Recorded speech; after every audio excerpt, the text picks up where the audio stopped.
السلام علیکم۔ تھمبنیل دیکھ کر آپ نے سمجھ گئے ہوگے کہ آج ہم دنیا کی سب سے مہنگی گائے کے متعلق بات کریں گے۔ اس سے پہلے آپ ہمارے چینل کو سبسکرائب کریں، لائک کریں اور شیئر کریں۔ دنیا کی وہ سب سے مہنگی گائے ہے کہ اس سے پہلے نہ تو اتنے ریٹ میں کوئی گائے سیل آؤٹ ہوئی ہے اور نہ دنیا ختم ہونے تک کوئی گائے اتنے ریٹ میں سیل آؤٹ ہو سکے گی۔ مشکل لگتا ہے۔ تو آئیے دیکھتے ہیں وہ کون سی گائے ہیں۔ بنی اسرائیل میں ایک بہت ہی نیک اور صالح بزرگ رہتے تھے۔ بنی اسرائیل ایک پوری قوم ہے جس کے اندر کئی انبیاء اکرام تشریف لائے ہیں۔ تو اس کے اندر ایک نیک اور صالح بزرگ تھے اور ان کا ایک ہی بچہ تھا جو نابالغ تھا، اور ان کے پاس فقط ایک گائے کی بچیا تھی۔ بچیا کہتے ہیں ہیفر کو، گائے کا چھوٹا بچہ، اسے بچیا کہتے ہیں۔ ان بزرگ نے اپنی وفات کے قریب اس بچیا کو جنگل میں لے جا کر ایک جھاڑی کے پاس یہ کہہ کر چھوڑ دیا کہ یا اللہ عز و جل، میں اس بچیا کو اس وقت تک تیری امانت میں دیتا ہوں کہ میرا بچہ بالغ ہو جائے، یعنی ابھی بچہ چھوٹا ہے اور بڑا ہو جائے۔ اس کے بعد وہ بزرگ اس دنیا سے ایکسپائر ہو گئے، رخصت ہو گئے، اور بچیا چند دنوں میں بڑی ہو کر درمیانی ایج کی ہو گئی۔ اور وہ بچہ جو بزرگ کا تھا جوان ہو کر اپنی ماں کا بہت ہی فرما بردار اور انتہائی نیکوکار ہوا۔ اس نے اپنی نائٹ کو 3 حصوں میں ڈیوائیڈ کر رکھا تھا۔ نائٹ کے پہلے حصے میں وہ سلیپنگ موڈ میں ہوا کرتا تھا، نائٹ کے دوسرے حصے میں وہ اللہ تبارک و تعالیٰ کی عبادت کیا کرتا تھا، اور نائٹ کے تیسرے حصے میں وہ اپنی ماں کی خدمت کیا کرتا تھا۔ ڈیلی روٹین اس کا یہی کام تھا۔ ایوری مارننگ جنگل میں جاتا، لکڑیاں کاٹ کر لاتا، مارکیٹ میں لا کے سیل آؤٹ کر دیا کرتا تھا، اور لکڑی سے ہونے والے پروفٹ کو بھی اس نے 3 حصوں میں ڈیوائیڈ کر رکھا تھا۔ پہلا حصہ پروفٹ کا صدقہ کر دیا کرتا تھا، دوسرا حصہ سیلف ایکسپینس یوز کے لیے رکھتا تھا، اور تیسرا حصہ اپنی کمائی کا اپنی ماں کو دے دیا کرتا تھا۔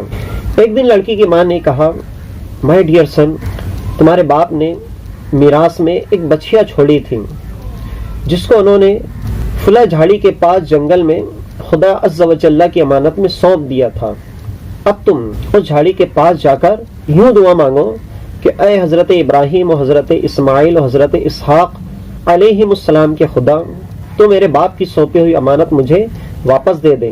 اور اس بچے کی نشانی یہ ہے کہ وہ یلو کلر کی ہوگی، اسکن ہے وہ شائن کرتی ہوگی، اور اس طریقے سے شائن کرتی ہوگی کہ جیسا لگتا ہوگا کہ اس کے اسکن کے اندر سے سورج کی کرنیں نکل رہی ہوں۔ یہ سن کر لڑکا جنگل میں جھاڑی کے پاس گیا اور دعا مانگی تو فوراً وہ گائے دوڑتی ہوئی آئی اور آ کر اس کے پاس کھڑی ہو گئی، اور یہ اس کو پکڑ کر گھر لایا۔ تو اس کی ماں نے کہا، بیٹا تم اس گائے کو لے جا کر مارکیٹ میں 3 دینار کے اندر سیل آؤٹ کر دو۔ دینار ایکچولی کرنسی ہے جو کویت میں چلتی ہے۔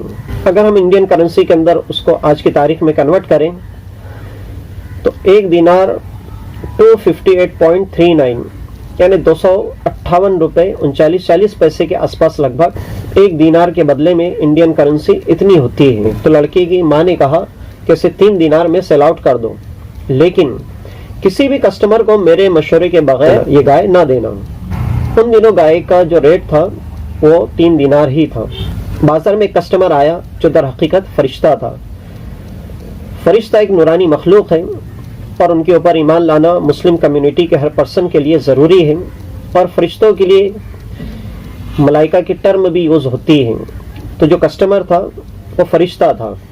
اس نے کہا کہ میں گائے کا جو ریٹ ہے تمہیں 3 دینار سے زیادہ دوں گا، لیکن میری ایک شرط ہے کہ تم اپنی ماں سے بغیر مشورہ کیے مجھے بیچ دو۔ لڑکے نے کہا کہ ہرگز میں ایسا نہیں کر سکتا، میری ماں کے مشورے کے بغیر میں گائے تمہیں نہیں بیچ سکتا۔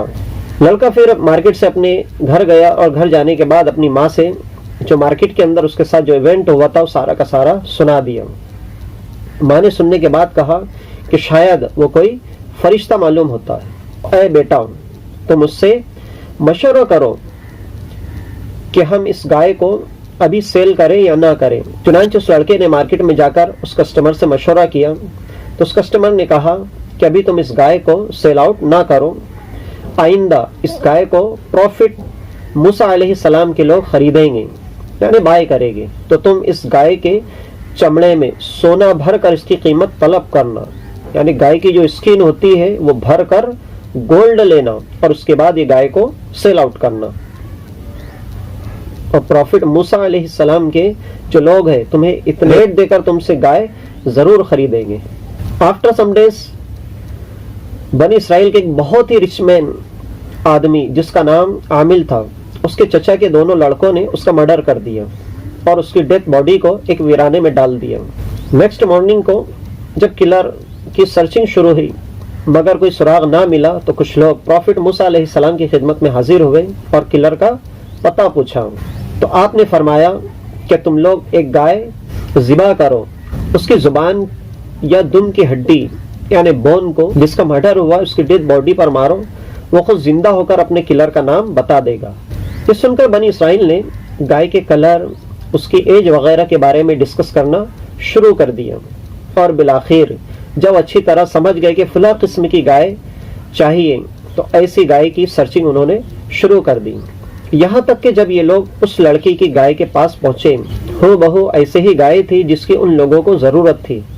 چنانچہ ان لوگوں نے گائے کو اس کے چمڑے میں بھر کر سونا اس کی قیمت دے کر خریدا اور ذبح کر کے اس کی زبان یا دم کی ہڈی سے جس کا مرڈر کیا گیا تھا اس کی ڈیتھ باڈی کو مارا تو وہ زندہ ہو کر بول اٹھا کہ میرے کلر میرے چچا کے دونوں لڑکے ہیں جنہوں نے میرے مال کے لالچ میں میرا مرڈر کر دیا ہے. پھر یہ بتا کر وہ دوبارہ مر گیا یعنی ایکسپائر ہو گیا.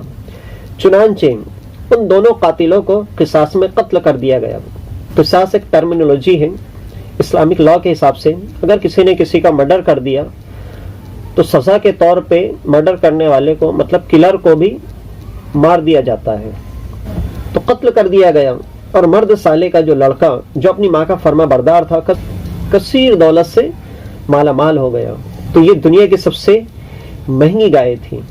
قرآن مقدسہ نے اس واقعے کو اس طرح سے کوٹ کیا اور جب پروفٹ موسیٰ علیہ السلام نے اپنی قوم سے فرمایا کہ خدا تمہیں حکم دیتا ہے کہ ایک گائے ذبح کرو تو وہ لوگ بولے کہ آپ ہم سے مذاق کرتے ہیں.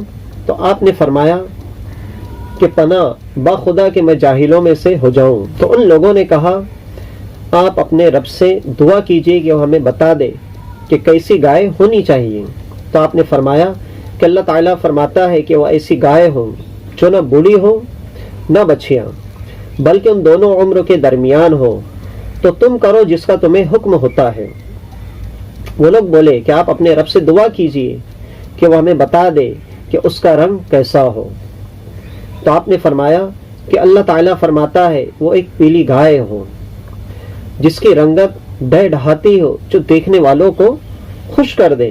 وہ بولے کہ آپ اپنے رب سے دعا کیجئے کہ وہ ہمیں صاف صاف بیان کر دے کہ وہ کیسی گائے ہو کیونکہ گایوں میں ہم کو شبہ پڑ گیا ہے اور اللہ چاہے تو ہم راہ پا جائیں گے. آپ نے فرمایا کہ اللہ تعالیٰ فرماتا ہے کہ وہ ایسی گائے ہو جس سے زمین جوتنے کی خدمت نہ لی جاتی ہو اور نہ وہ کھیت میں پانی بھرتی ہو، بے عیب ہو اور اس میں کوئی داغ نہ ہو. یہ سن کر وہ لوگ بولے کہ اب ٹھیک ٹھیک بات لائے.